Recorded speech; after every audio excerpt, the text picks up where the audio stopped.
Hi, this is Ed Fitzpatrick. If you enjoy local politics as much as I do, be sure to join our friends at Rhode Island PBS for the show A Lively Experiment. Hosted by Jim Hummel, the weekly series features journalists, pundits, and politicians debating the stories and issues that matter most to us Rhode Islanders. Tune in to A Lively Experiment and be part of the conversation. Fridays at 7 p.m. on Rhode Island PBS and wherever you get your podcasts.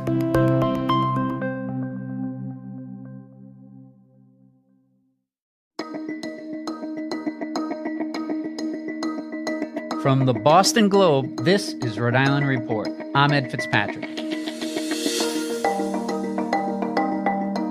Welcome back to the podcast where we bring you big conversations from our very small state.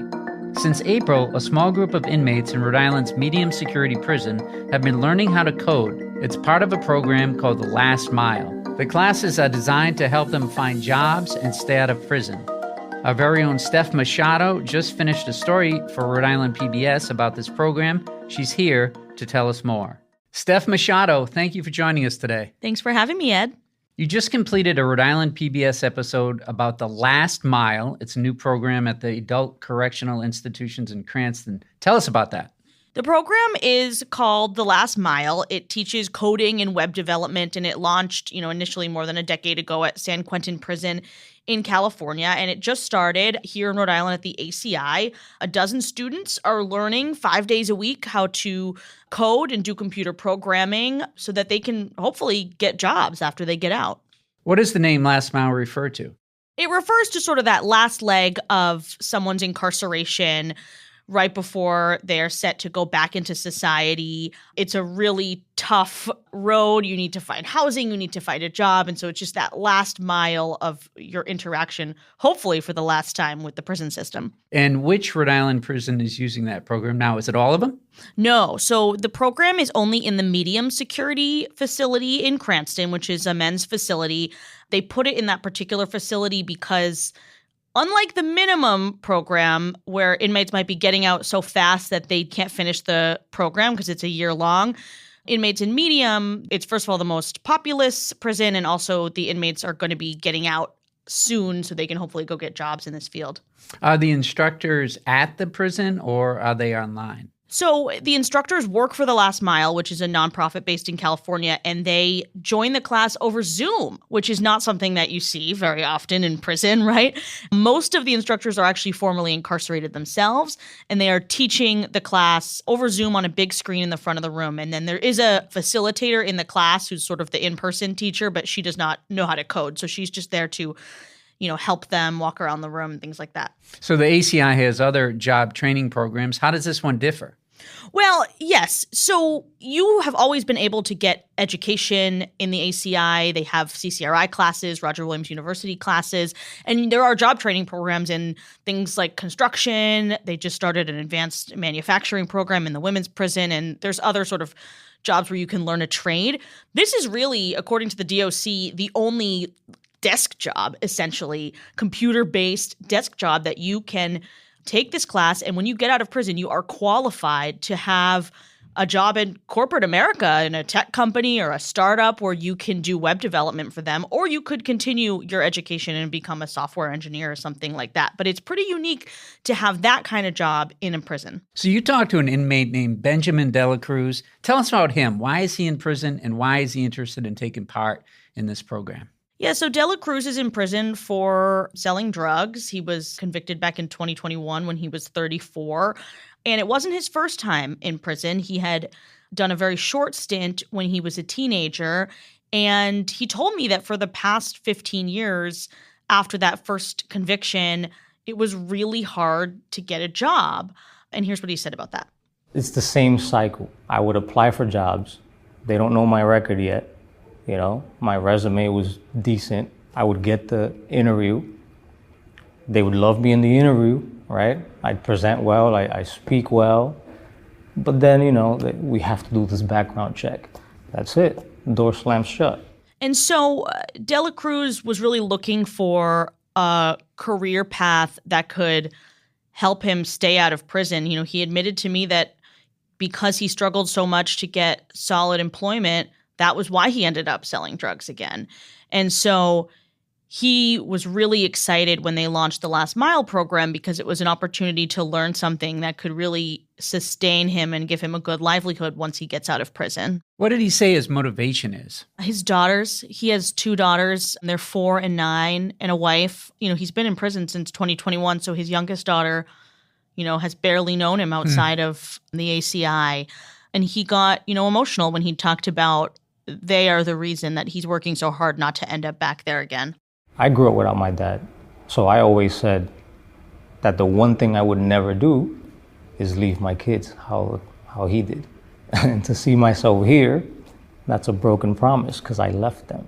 You also spoke to Mary Louise Joseph, who works in the Department of Corrections reentry programs. What did she say about the obstacles that inmates face once they are released? So it's really getting housing and getting jobs. If, somebody could walk out into a job and they've got a place to live, that is literally half the battle. And transportation, too. The point of reentry workers is really to help inmates gain access to housing and to jobs because they are back in society, right? And they need to be productive members of society, especially to prevent them from committing additional crimes. And so she thinks this is a no-brainer to be teaching skills, high-skilled jobs that pay well to inmates so that they can work when they get out of prison.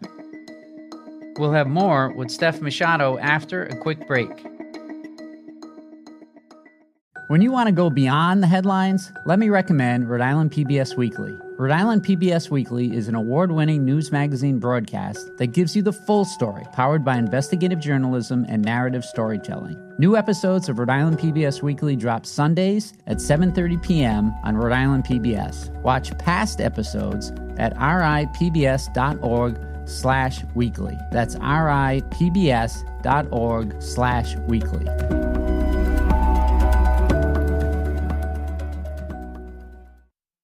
So give us the history of the Last Mile program. When was it first created and how many states are using it now? So it was first launched back in 2010, 2011, like I said, in San Quentin prison. And it's expanded over the years to 8 different states. Here in New England, it's in Rhode Island and Massachusetts at MCI Shirley.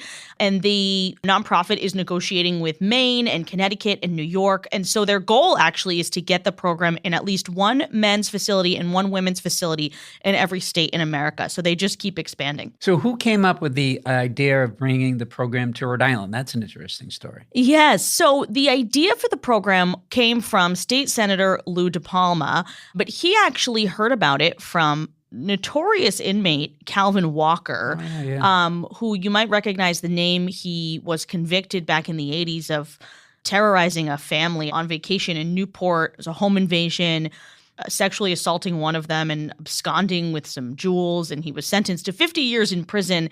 And he's continued to proclaim his innocence, but has lost all of his appeals. And he read about this program in Wired magazine. And pitched it to Senator DePalma and said, we should really have this in Rhode Island. Senator DePalma brought the idea to the former DOC director, and then the new DOC director, Wayne Salisbury, took up the mantle when he was the interim director and got it launched. That inmate is where the idea originally came from. He's actually not in the program. His sentence is too long. So he can't take part in it? No, he wants to, but he cannot take part. His sentence is too long. You're supposed to be getting out within 3 years of taking the class so that you can actually go work in this field. So I understand that inmates are allowed to bring their laptops back to their cells. Why is that? Yeah, and this was certainly something that has been a hurdle at first in getting this program launched in prisons, is the idea of inmates having this great privilege of bringing laptops to their cells. They're basically continuing their work that they're doing in the classroom. They have projects, they're coding websites, making games, doing those sorts of things. And it's like their homework, right? They can go home and continue doing their work on the computers. Can they have access to the internet? No. So the DOC director says there is no way for them to access the outside world on these laptops. They installed an intranet system, so it syncs up with the desktop computers in the classroom. It's a Chromebook, so they can continue their work and pick up where they left off. But it is only internal, and they cannot talk to people in the outside. Okay. Have there ever been security breaches as a result of this program? According to the Last Mile's executive director, no. They've set this up in, like I said, 8 states. There's 21 different classrooms, and he says there has not yet been a security issue despite there being computer use by inmates. How much does the Last Mile program in Rhode Island cost, and who's paying for it? So the Last Mile itself is actually paying for most of it. It costs about $500,000. The nonprofit paid like $300,000 for the startup cost. They sent the computers. The Rhode Island DOC had to pay to buy the furniture for the classroom, and they had to set up a new intranet network and do some rewiring and things like that. The Last Mile is covering the maintenance costs for 2 years, which is $150,000. They wouldn't necessarily cover that forever. And then the DOC has to staff the classroom, but the Last Mile is paying for the instructors. So right now, it's a great deal for the DOC. If they do expand it to more than just this one classroom, then there would be some probably more cost for the state. Is there any data to establish whether the Last Mile program is working? Well, so in Rhode Island, it's too soon, right? Because first of all, they're not even done with the first year of the class, and the inmates, only 2 inmates have gotten out so far from the first cohort. But nationally, the Last Mile program told me they have a 5% recidivism rate. Wow. That's based on how many inmates have returned to prison within 3 years of release. That is incredibly low. It's lower than every state in America, and certainly lower than Rhode Island's rate. Yeah, what is Rhode Island's recidivism rate right now, and what's the trend? Yeah, it's about 44%, according to the most recently available data. They base it on 3 years. So the inmates, 44% of the inmates released in 2020 were sentenced offenders again within 3 years of release, so in 2023. So that doesn't even count inmates who might have been rearrested, but they haven't been sentenced yet. I got you.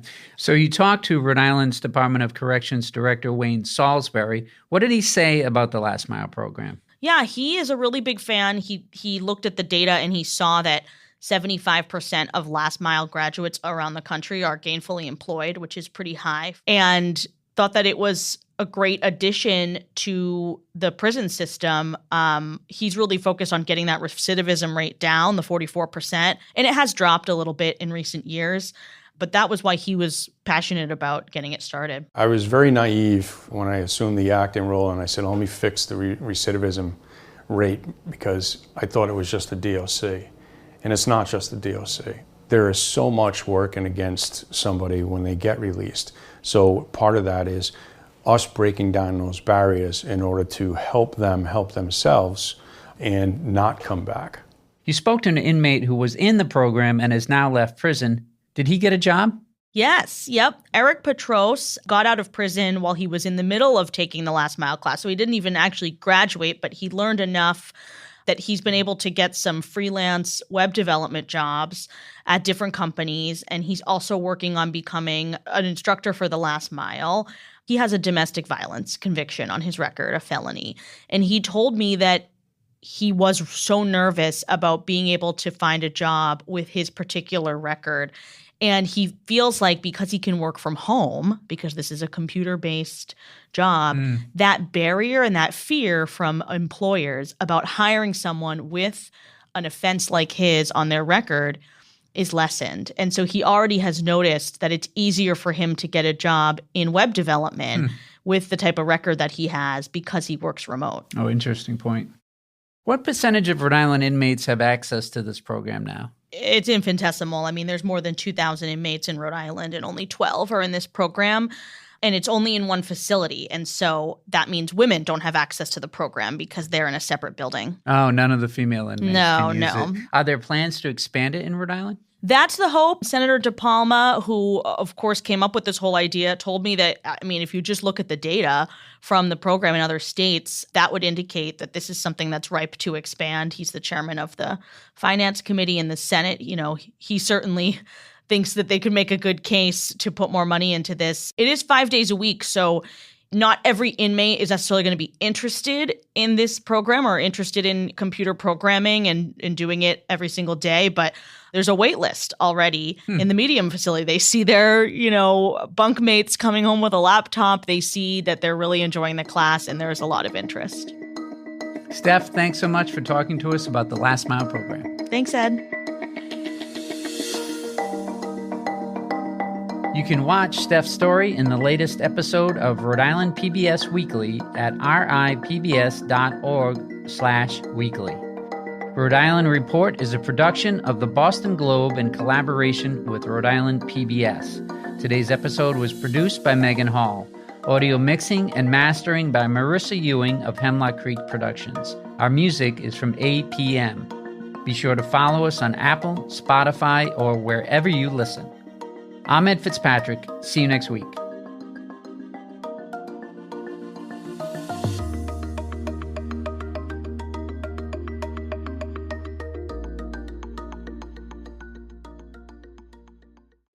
Looking to binge watch all your favorite PBS shows? You need Rhode Island PBS Passport, Masterpiece, Antiques Roadshow, Rhode Island PBS Weekly, and many more. Watch them all, anytime, and from any streaming device. Learn more about this member benefit at ripbs.org/passport. That's ripbs.org/passport.